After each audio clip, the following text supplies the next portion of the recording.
Hello and welcome students, Gyanjyoti coaching সেন্টারের পক্ষ থেকে তোমাদের সকলকে আরো একবার স্বাগত। সিলেবাস আলোচনা কমপ্লিট হয়ে গিয়েছে এবং আজকে কিন্তু আমরা টপিকগুলো যেগুলো রয়েছে সিলেবাসে সেইগুলো আলোচনা করব। আজকে আলোচনার বিষয় হচ্ছে শিক্ষা সনদ আইন 1813, চার্টার অ্যাক্ট অফ 1813।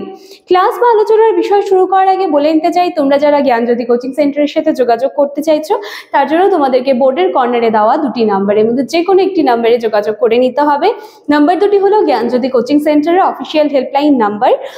আগের সেমিস্টারের মতো এই সেমিস্টারেও তোমাদের কথা মাথায় রেখেই কিন্তু স্বল্প মূল্যের বিনিময়ে পুরো কোর্স ফিটা কিন্তু রাখা হয়েছে, যেখানে তোমরা নোটসপত্র থেকে মানে নোটসপত্রের সুবিধা তো পাচ্ছই, এর সাথে সাথে কিন্তু তোমরা পেইড ব্যাচে অনলাইন ক্লাসেসের সুবিধা পাচ্ছ, যেখানে আমার বিষয় যেটা রয়েছে এডুকেশন, সেই ক্ষেত্রে কিন্তু আমি সপ্তাহে 2 করে ক্লাস প্রোভাইড করে থাকি। এছাড়া আরও আমাদের যারা স্যার ম্যামরা রয়েছেন ওনারাও কিন্তু সকলেই ঠিক আছে একদম নিজের দায়িত্ব বুঝে প্রতিটা সপ্তাহে কিন্তু নিজেদের যে ক্লাসেসগুলো রয়েছে সেগুলো প্রোভাইড করে থাকেন। তো তোমরা চাইলে একবার আমাদের সাথে যোগাযোগ করে দেখে নিতেই পারো। চলো আর এক্সট্রা কথা না বাড়িয়ে আমি আলোচনার বিষয়ে ফিরে আসি। শিক্ষা সনদ আইন 1813, তার মানে 1813 খ্রিস্টাব্দে শিক্ষা ক্ষেত্রে একটা আইন প্রণয়ন হয়েছিল, যার নাম কি সনদ আইন। খ্রিস্টাব্দটা কত? 1813, এবং ইংরেজি টার্মটা কি আছে? Charter act. ঠিক আছে, এই যে সনদ আইন এটাই হচ্ছে charter act, charter act of 1813। এবার এই যে সনদ আইন বলো বা চার্টার অ্যাক্ট বলো, এটা কিন্তু মানে এটাকে বলতে পারো যে ভারতীয় শিক্ষা ব্যবস্থায় একটা আমূল পরিবর্তন কিন্তু এসেছিল এই সনদ আইন বা চার্টার অ্যাক্টের হাত ধরে, যেটা কিন্তু সেই সময় ব্রিটিশ সরকারের দ্বারা হয়েছিল এবং যার ফলে কিন্তু ভারতীয় শিক্ষা ব্যবস্থায় একটা গুরুত্বপূর্ণ ভূমিকা কিন্তু রেখেছিল এই চার্টার অ্যাক্ট। এবং এই যে শিক্ষা ব্যবস্থা, ভারতীয়দের যে শিক্ষা তার জন্য কিন্তু প্রতি বছর কিন্তু 1 লক্ষ টাকা করে বরাদ্দ করা হতো। তো চলো এর কিন্তু কিছু হচ্ছে পয়েন্টস আমি রেখেছি যেগুলো একটুখানি আলোচনা করব তোমাদের সাথে, যে কোন কোন দিকগুলো ছিল বা কি কি ভাবে এটা হচ্ছে একটা নিজের ভূমিকা রেখেছিল। তো সেটা দেখো, সবার প্রথমে রয়েছে আধুনিক শিক্ষা ব্যবস্থার প্রাথমিক ভিত্তি। তার মানে কি বলা হচ্ছে যে চার্টার অ্যাক্ট যেটা ছিল বা সনদ আইন যেটা ছিল, সেখানে কিন্তু যেমন হচ্ছে ঐতিহ্যবাহী শিক্ষা এবং এর সাথে সাথে আধুনিক যে শিক্ষা ব্যবস্থা তার কিন্তু একটা মেলবন্ধন ঘটানোর কিন্তু চেষ্টা করা হয়েছিল।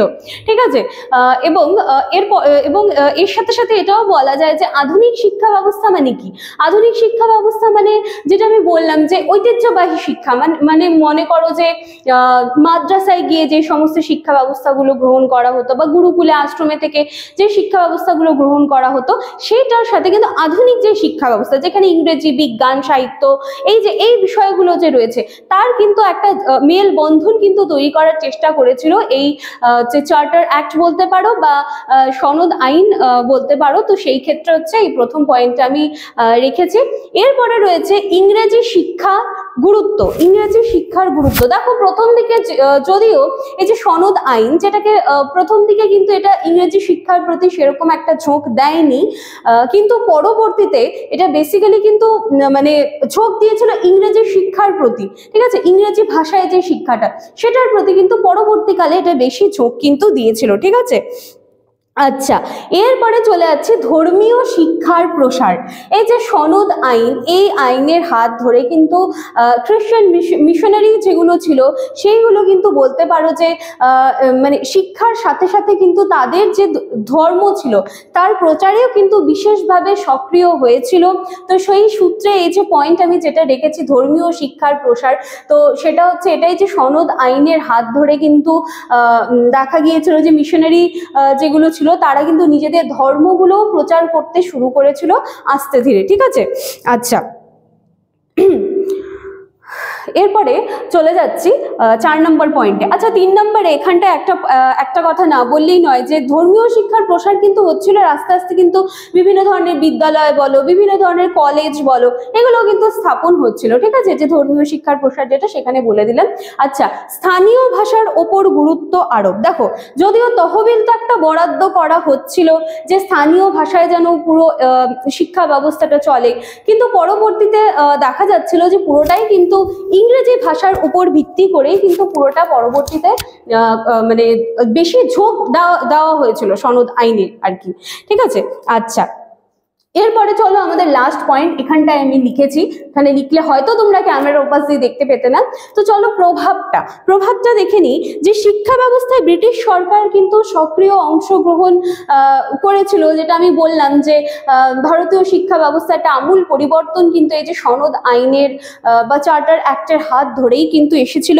কিন্তু পরবর্তীতে 1835 সালে মেকলে মিনিট যেটা রয়েছে সেটা, ঠিক আছে, মেকলে মিনিট এবং 1854 সালে উডের ডিসপ্যাচ, এই নীতির ওপর ভিত্তি করে কিন্তু পরবর্তীতে আমরা দেখতে পারি যেখানে আরো অনেক কিছু পরিবর্তন কিন্তু আসে।